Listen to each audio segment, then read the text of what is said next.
Hurricanes also won their first game against Energy Elite, so both these teams undefeated. Yeah, the Hurricanes played with a ton of control. Of course, impacted as well with that, what was that, a 13-minute long point, Maddie? Yeah, impressive.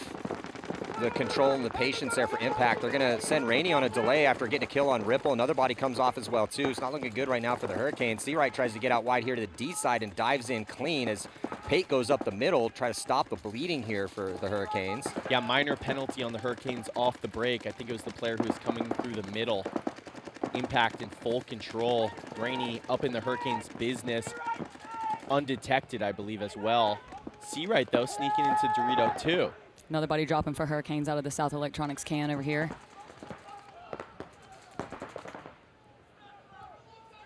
Justin Cornell getting into the Snake Rito. Pate getting, Seawright getting shot. Pate filling out. He gets shot as well. So Impact in control. Definitely not going to be a 10-minute long point here in this one.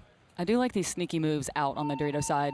Even when you're in a low body situation, I feel like we've been seeing that a lot where teams are like, okay, calm down, we're in control. But then that person can sneak out and do a little bit of damage there on the Dorito side. Impact up by 1. Now from the blue side, Impact doubling up guns in that back center and sending 3 bodies out and up. Nick Laval again up into that center brick, but he gets killed off the bounce shot, I believe. You got Stu Ridgel on your screen here. Counter-punching through the center, another body dropping. Yeah, Dalton Vanderbilt dies as well, so just the back 3 bodies is Mikey Urena, who we haven't seen yet today until now, Brandon Cornell, and Zach Yakimek. Nick Ripple's going to take the walk, though, for the Hurricanes out of the Snake, so it is going to be a 4-on-3 situation in favor of the Hurricanes, who still have Stu Ridgel here on your screen on the past the 50 onto Impact side of the field. Yeah, a little bit of a tough death for Ripple in a really big high body situation. When you're playing Impact, you're down a point, you've got a lot of time on the clock, still 19 left on the clock. Can't die in those spots. And, I mean, to your point, so we've talked about how the Dorito side Aztec can kind of be the island. Typically, the Snake side is loaded, so typically you have the ball to make something happen, but you don't want to push it, right? Battle going down. Stu Ridgel on to Impact side. Mike Urena, though, pops the top and scalps Stu Ridgel to keep Impact here in this point. Yeah, awesome job by Mikey Urena. Killed Ripple cross field and then pops the top and kills Ridgel. Mikey Urena. Mikey Urena had some good points for Impact in the 3-man championship. They made it all the way to the finals, losing to San Antonio X Factor, but he had some good looks and a good one here. Now 3-on-3. They looked really good in the 3-man. Definitely undefeated until they lost to X Factor in the final. Now Pate coming forward into the wedge for the Hurricanes. I don't think Brandon Cornell knows he's there in front of him. Oof, great first shot there by Brandon Cornell. Yeah, I was wrong. Brandon knew he was there. Connects instantly. 3-on-2, Impact, crawling right back into this one. Yeah, when you're playing one of the top teams and you want to be a top team and you get in a 5-on-3, you have to capitalize and convert those high body situations. Don't look like he got bounced. Okay. Yep, so we got a 3-on-2 in favor of Impact here. Brandon Cornell looking like he wants to make a move. Yeah, Mikey and Zach were trying to figure out the situation. Now Drew Bell taking the walk, so it's just Seawright left alive for the Hurricanes. Zach Yakimek going to switch his gun, come over with Brandon Cornell, who has no one in front of him. Moving bunker by bunker up the Dorito side, playing it smart. No reckless attack. I'm surprised we're not getting a towel here from Hurricanes. Good point, Jen. Down 1 already against a team that played a 12-minute point earlier today. Yep, that's a tough one. Might just be there's still 11:26 on the clock, and with the Hurricanes sitting 1-0, +2 heading into this one. Yeah, I think the death out of the Snake there for Ripple is I feel like the linchpin almost. And I know a lot happened after that, but back to what you were saying, it's one of those situations where a lot of teams are loading this side, and it kind of becomes your responsibility to understand that the Dorito side player in front of you is kind of on his own, so you kind of have to capitalize on those moments, you know? Haven't seen this line yet from Impact. It's Zach Yakimek, Rainey Stanzek, Dalton Vanderbilt, Tyler Panilio, and Mikey Urena. Dave Baines using his full roster out here. Looks like they might have bounced Seawright going to the Dorito corner off the break. Looks like they might have bounced Ridgel. No, they shoot him, so 5-on-4 Impact. Great zone control. Drew Bell in the back center. Hurricanes launching a body into the Snake, going to crawl all the way up and try to get that Snake 3. Calling that the Snake Rito. Yeah, okay. Snorito. Yakimek did make his way out here to the little Snake side mini W, and he's going to work into the wedge here.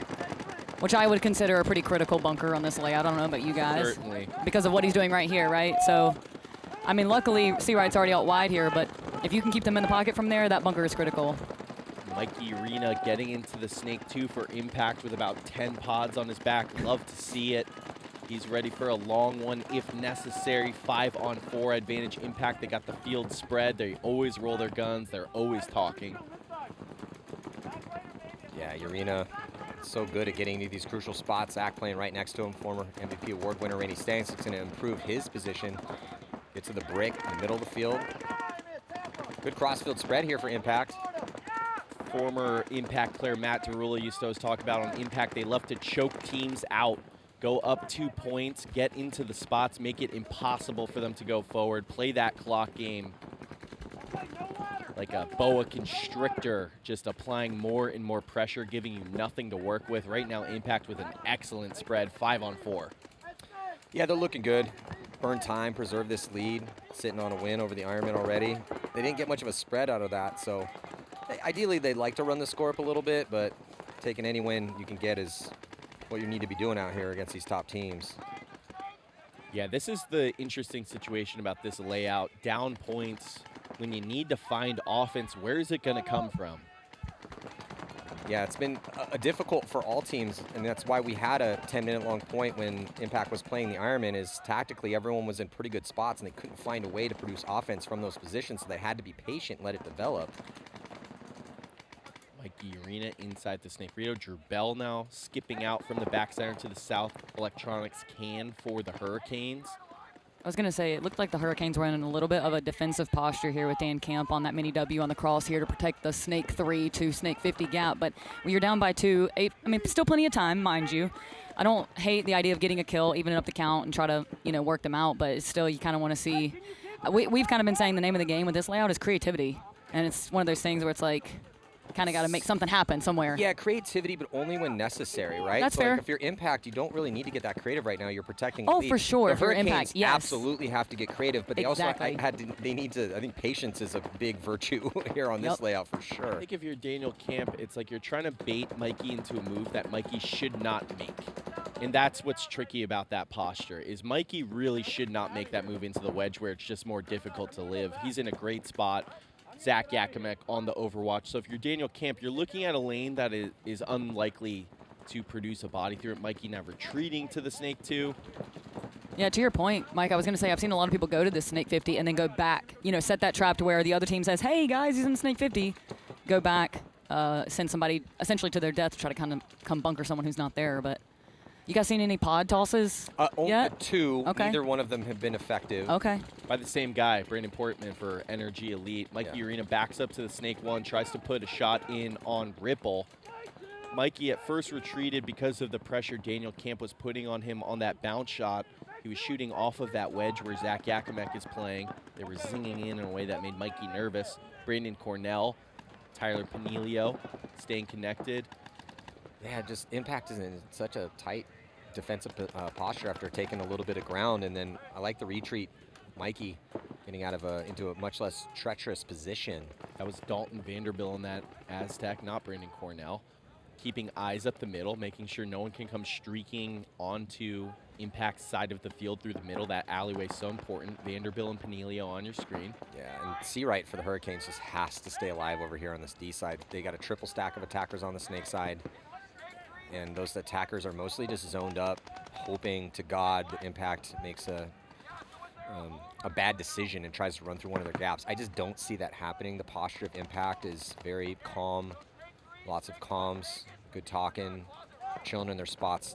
There's no body language from anyone at Impact that tells me they want to make a move forward. Yeah, I think if you're Ripple, he just had a tough death in that last one. You got to try to make your way through Rainey's gun and get into that wedge on the 50. Then try to put a ball in on Zach Yakimek. Eventually, you're going to have to force the issue. You want to let Drew Bell know before you're thinking about going. But, Dalton Vanderbilt just mysteriously gets shot, I think, by Drew Bell. That's a huge kill. Even on the count now, yeah, it's 4-on-4. And then another body coming off as Rainey Stanza gets his eye dotted. And now the Hurricanes, after being patient and hoping to win some gunfights, they kill 2 bodies back to back and puts them in a high body situation. Another one for him, 4-on-3 this time. To your point, I think that was Drew Bell. Both of them. Yep, because I think people get so tuned in on that snake 3 that a lot of times you can, the way Drew Bell is playing the snake 2 right now, you see that a lot on this layout where they're kind of playing over the top freely. Yeah, Archie Montemayor from X Factor did that really well. Being able to pop the top that's the definition of elite paintball. If you have that in your bag of tricks, it is a big force multiplier for you and your lethality as a player. Coming down on 5 minutes here, Zach Yakimek dips across into the snake and then into the snake 1. That creates a strong cross with him and Tyler Panilio. So even though Hurricanes have taken a one-body advantage, still a tough ask to break this.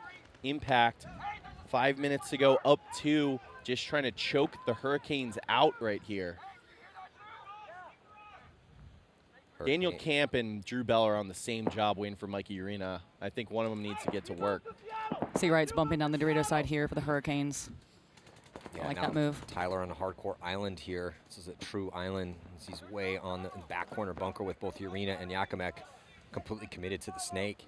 For a young player, it's a great situation to find yourself in. High responsibility, need to value your body, know your job. Hurricanes putting the pieces together.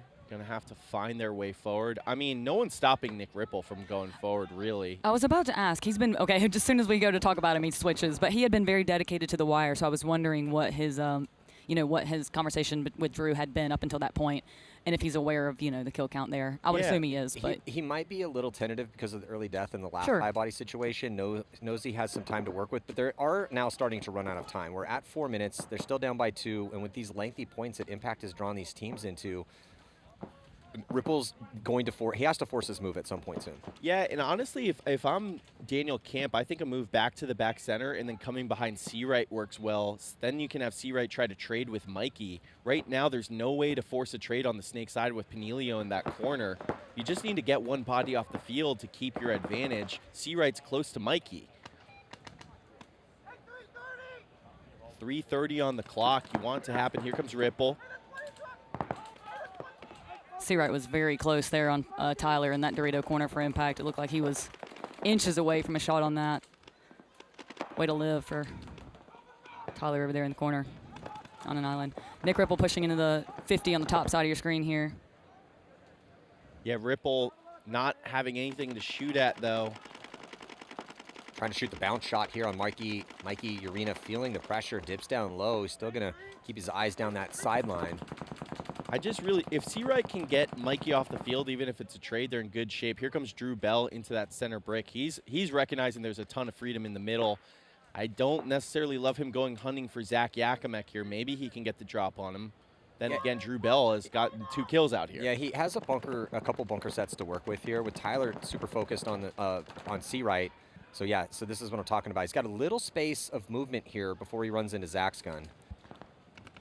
And he just took a look at the clock, so Drew definitely understands the situation here.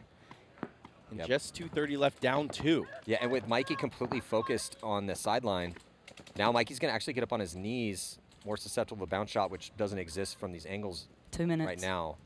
And then Ripple makes his move into Impact's Doritos. He's into that D3 position. Here comes Drew Bell exploring the middle. He's just trying to look for anything. Ahead, a loader. He's blocked out from that wedge on Zach, and now he's going to get the shot on Zach. He had to commit past the pin to do it.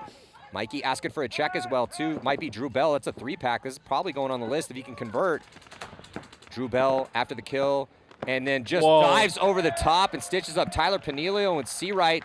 And Camp going to run in with 1 minute and 42 seconds left. 5-pack. I think that I was going to say that is a 5-pack for Drew Bell.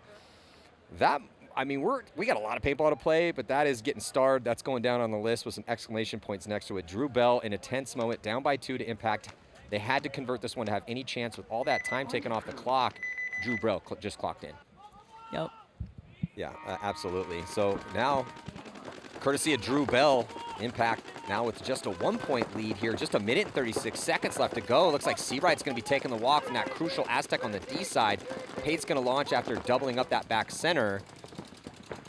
5-on-3 Impact with a lead, just 1 minute 24.